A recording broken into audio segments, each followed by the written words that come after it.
Hey everyone, in this quick After Effects tutorial I'll show you how to create this round shapes animation. I've created 3 circular shapes. The sizes 500 pixels, 250 pixels and 100 pixels. The anchor points are in the center of the shapes. We convert the path of the big shape into a PC path, then go to Window and apply the Create Nulls from Path script. Select Trace Paths.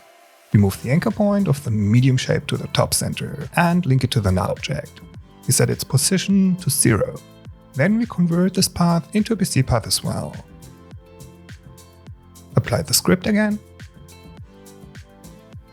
Trace path. Now we move the anchor point of the small shape to the top. Link it to the new null object. Set the position to 0. We open the rotation properties of both null objects and add the rotation value of the bottom null object to the top rotation value. We add a plus and link to the rotation property.